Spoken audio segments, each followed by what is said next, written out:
क'क्राझार जिल्ला फटबजरा मुखुमानि सिङाव थानाय बासबारि जलाइगामि ब्रह्म मन्दिरनि गेवलां फोथाराव 118थि बोसोरारि फटबजरा जिल्ला ब्रह्म धोरोम फोसावदिं आफाद आरो खुंगा 7थि फटबजरा जिल्ला ब्रह्म धोरोम आइजो आफादनि खुंफुंनाय हाबाफारिया सोलिगासिनो दङ। दिनै नैथि सानाव हाबाफारि बायदियै फुंबिलिनि 6 रिंगायाव खोन्दो गैयै जयग होनाय जायो। जयग होगिरि महरै धरनीकान्त ब्रह्म बारग' फटबजरा जिल्ला ब्रह्म धोरोम आफादा जयग होनाय जायो। फुंबिलि 8 रिंगायाव धोरोमनि फिरफिला बिरहोनाय जायो। बिरहोगिरि महरै फटबजरा जिल्ला ब्रह्म धोरोम आफादनि आफादगिरि बिश्वकुमार ब्रह्मआ बिरहोयो। फुंबिलि 8:30 रिंगायाव गुरुदेव कालीचरण ब्रह्मनि मुसुखायाव बिबार बावजेनो बारग' बर' थुनलाइ आफादनि आफादगिरि देबकान्त ब्रह्म बिथाङा।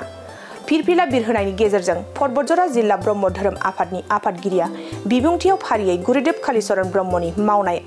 आदर्श खान्थिफोरखौ फारियै खौरांगिरिनि सिगाङाव मा फोरमायखो फै जों आबुङै मिथिना लानि। माखासे सानस'नो हायै माखासे बिथांमोन दङ बिथांमोना मा गुरुदेव कालीचरण ब्रह्म साननैनि हाबाफारिमोन। दा जिखियानो जा मानो आं बारा बाथ्रा बुंला प्रेसिडेन्ट जाहाथे जोंनि धोरोमा बिश्वकुमार ब्रह्म जोङो साननैनि हाबाफारि लानानै नैबे 118थि जथुमा बे जथुमाखौ जों खुंफुंलांबाय। मैया माखासे रिजलुसनबो लाखांबाय जोङो। जोंनि जेनोखि बर' समाजाव बेले बेजे जानाय, हाबायाव बेले बेजे जानाय, साद्धआव बेले बेजे जानाय, पुर'हितफोरनि जेनोखि मावफारि बेहाय बेले बेजे जानाय बेखौ सावरायजोबनानै जोङो माखासे डिसिसनखौ खालामना लाजोबबाय। दा दिनैहाय जोबखांनायनि उनाव मैयानि डेलिगेटआव गासिबो मोसाखांनायनि उनाव दिनै जोङो हाबाफारि हिसाबै फिरफिलाखौ जाहैबाय। बे फिरफिलाखौ जोङो सेन्ट्रेलनि जेनोखि फिरफिलानि गाब मेरुनि गाब मोनो, मेरुनि गाब, बे मेरुनि गाबखौ जों लायो। ओमफ्राय बे गेजेराव ओम लिरो, बेनि सोरगिदिं ओमनि सोरगिदिं सान महर थायो आरोखि। दा जोङो बेखौ लायो जे जेनोखि फ्लेग, बे फ्लेगआ खुन्थियाया हायाव गायो। बे हायाव नङाबा खुनु जिब जुन्थु खुनु जिनिसानो हा बारनानै खुनु थांनानै थानो हाया। बेखायनो जोङो हायाव गायो खुन्थियाखौ। बे खुन्थियायानो जाहैबाय जोंनि मोनसे दिदोमथा, बे ख्रा गसंनानै थानाय धोरोमा जाहाथे ख्रायै गसंनानै थायो। आरो बे जेनोखि फ्लेग, बे फ्लेगाव जेनोखि सान महरा जाहैबाय जोंनि गुरु, जोंनि इसोर, सान इसोर बा हर इसोर। बे हर नङाबा सान नङाबा प्रिथिबिया खुनुदिन थांनानै थानो हाया। प्रिथिबियाव खुनु बिफां लाइफां बा खुनु जिब जुनार बा खुनु जिनिसानो थांनानै थानो हाया। दैयाबो बोहैया, बाराबो बारा, बिफां लाइफाङा थानो हाया। ओंखायनो जोंनिया ख्रा जोंनि सान मोदाय बा सान देवताखौ, सानखौ जोङो गुरु हिसाबै मानिनानै लायो। आरो जों अर मोदाय होननानै साननानै लायो। जोंना धोरोमाव थगायनाय गैया, धर्मआव फोलानाय गैया। जोंनि धोरोमखौ, जोंनि इसोरखौ बयबो नुजोबो, बयबो फालियो, बयबो बेनि सिङावनो थाजोबो। आरो बे साना जोंनि इसोरखाय जोंनि मावनाय दांनाय, सैथो मावदों ना मिथ्या मावदों ना थगायदों गासिबो नुहुरखाजोबो। बेखायनो गिनानै जोंनि धोरोमा सैथो धोरोम होनना बुङो जे जोङो थगायनोबो रोङा। साना जोंना इसोरा नुहुरखाजोबो। दा बेखायनो जों बेखौ गुरु हिसाबै मानिनानै आरो अखाफोर जेनोखि ओम सोदोब अ उ म, बेहाय ओम होननाया बेयाव थाङो। सत्य रजतम सृष्टि स्थिति लय ब्रह्मा बिष्णु महेश्वर बे धरनि लायो। दा बेखायनो जोङो बे धोरोमाव अखाफोर जे दं, बे अखाफोरा जोंनि अखाफोर बिमा, बेयावनो अखाफोरानो जोंनि बे जेनोखि अमाबैसा पुर्निमा 7 दिन बार जानाय, मास जानाय गासिबो बे सान आरो अखाफोरनि गेजेरजों गासिबो सृष्टि जाजोबनाय। सान बिफा आरो अखाफोर बिमाजों दारै गासिबो संसारा सृष्टि जादों होननानै जों मानियो। आरो जोंनि जेनोखि जग्य, बे जग्यआबो जोंनि दस्रानि बायदि मुसुखायाव जानाय होनाय, जेरै कालि मोदायखौ जाहोनाय, लोक्षि मोदायखौ जाहोनाय बा दुर्गा मोदायखौ जाहोनाय, शिबनो जाहोनाय, बे प्रसादफ्रा गासिबो सेवनानै थांजोबो। जोंना खिन्थु ब्रह्म धर्मना जग्यआव गासिबो जेखि प्रसाद होआ, जों साफ सिखोनै साफा खालायनानै जग्यखौ होयो। निस्थार गोथार गोसोजों जग्यखौ होयो। बेखायनो जोंनि इसोरा गासिबो जाजोबलाङो, अर खुखाजों जाजोबलाङो। आरो स्रा बे अरखौ दावराव जानायखौबो जों नुयो जोंना थगायनाय गैया इसोरा जोंना जाजोबलाङो साफा साफि जाजोबलाङो बेनिफ्राय जोङो निस्थार भाबै सैथो भाबै खुलुमोबा जों इसोरखौ मोनो इसोरा बोर सारस्रि होननानै जों फोथायो दा बे धरननि जेनोखि जों दा प्रग्राम हिसाबै गुरुदेबनि मान बावबाय गुरुदेबनि जेनोखि बोसोन बेखौ जोङो फालिगोन गुरुदेबनि बोसोन हिसाबै जोङो जे खान्थिखौबो मानिगोन आरो गुरुदेबनि बोसोन हिसाबै जोंनि बर' समाजखौ फोसाबनाय बर' समाजखौ जौगाखांहोनाय बर' समाजाव शिक्षित खालामनाय बर' समाजनि आसार खान्थि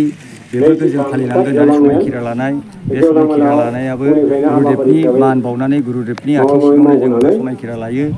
आरो गुरुदेबा जोंनि फोरोंलांदों जे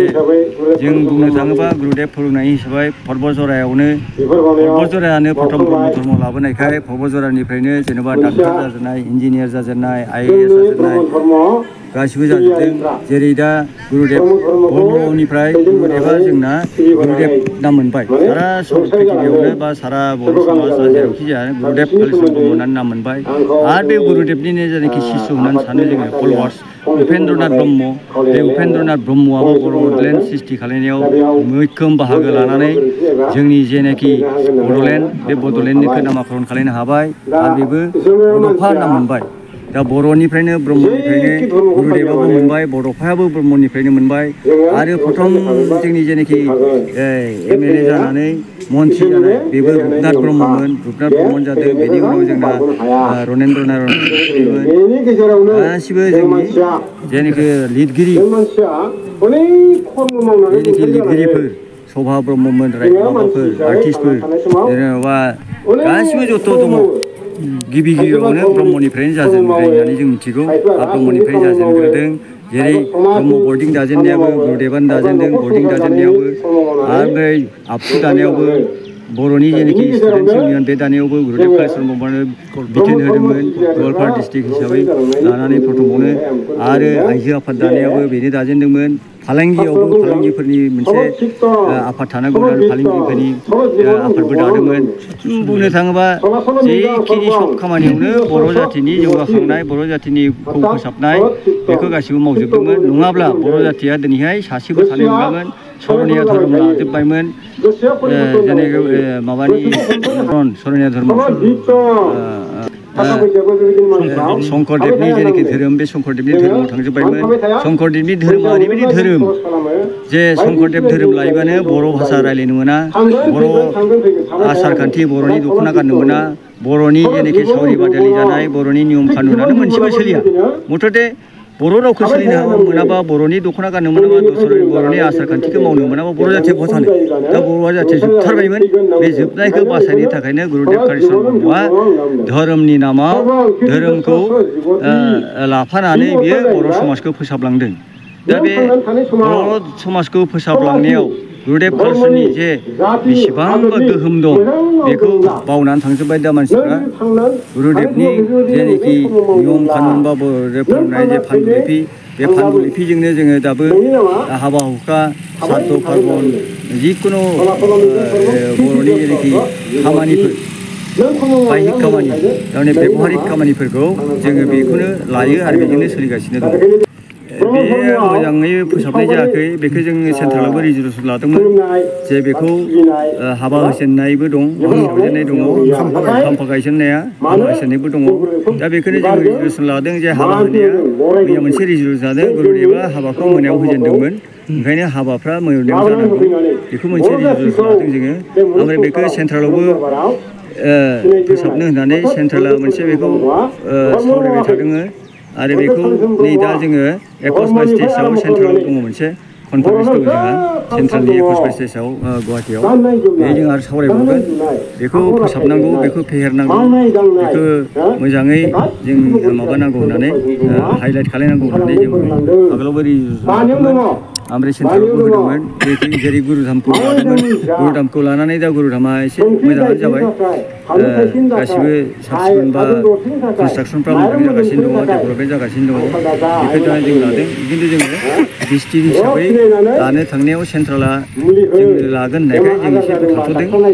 दा बेनो आरो नैबे समाव जे नुनो मोनो जे फटबज्रानि नैबे आवाथि सावनाय जयग' होनाय आरो गुबुन जायगानि जयग' होनायाव गोबां फारागथिखौ नुनो मोनो मा बुंगोन बे समाव जों होनगोन फटबज्राया जेनाखि सत कालिचरनखौ गुरुदेबा गावनि शिष्य हिसाबै मानिना लांदोंमोन बे सत कालिचरननि जेनाखि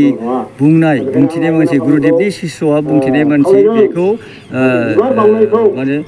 बिजय सिंह ब्रह्मआ बेखौ लिरनानै दोनथेदों ख्रा जेनाखि जोंनि जयग' प्रकरण बा जयग'नि थाखाय जेनाखि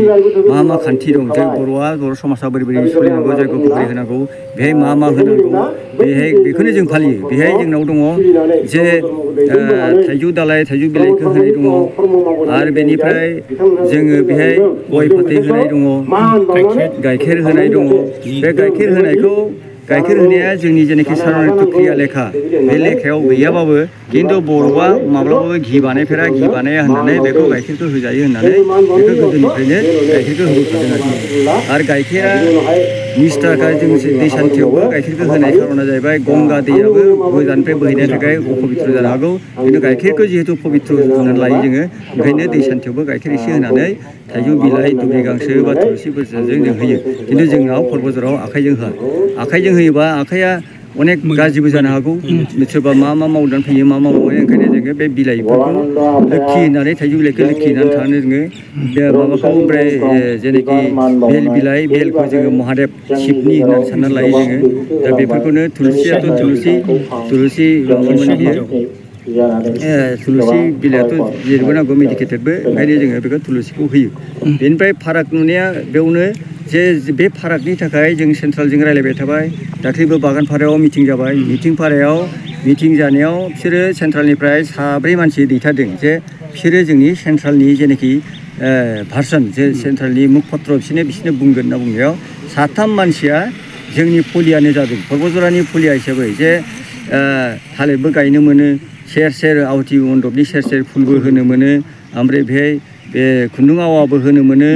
गासिबो जोंनि जेनाखि फटबज्रानि आसार खान्थि फटबज्रायाव जग्ग जेखौ मावो बेखौ बिसोर मानिना लादों खिन्थु सासेल' होनदों कनस्टिटिउसननि दहाय होनानै आरोखि कनस्टिटिउसननियाव बेबायदि गैया जों बेखौ दानो मावथ'नो हाया होनलायनानै बेहायबो खिन्थु सेन्ट्रेला मोनसेखौ होबावबाय जे गुरुदेबखौ पारमार्थिक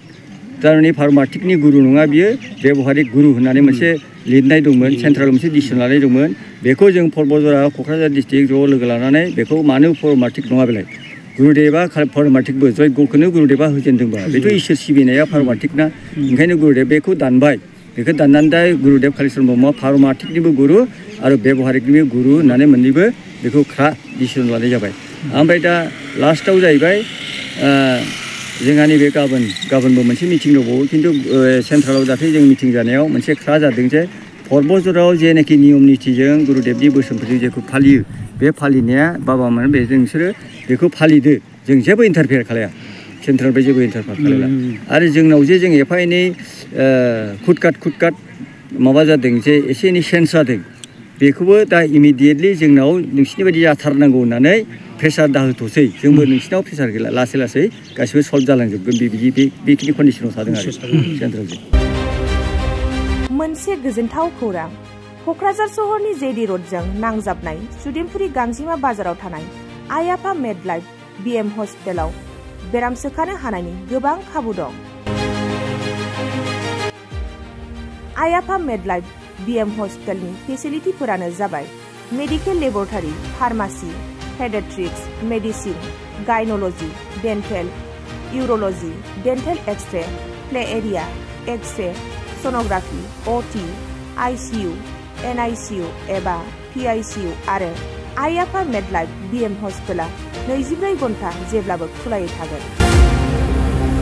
लांलाय लाबोनायनि एम्बुलेन्सआबो मोजाङै सार्भिस थागोन ओनसोलनि सुबुंफोरा बेराम आजारफोरजों भुगिनानै थाना दंब्ला थाबैनो नोंथांनि देहाखौ फाहामथाय लानो क'क्राझार सहरनि सुदेमपुरि गांजिमा बाजाराव थानाय आइ आफा मेडलाइफ बिएम हस्पिटालाव गोख्रैनो फाहामथाय लाफैनो हागोन आबुङै मिथिनो थाखाय 9101655430 एबा 8822688026 जानबुं नम्बराव खौरां लाहरनो हागोन।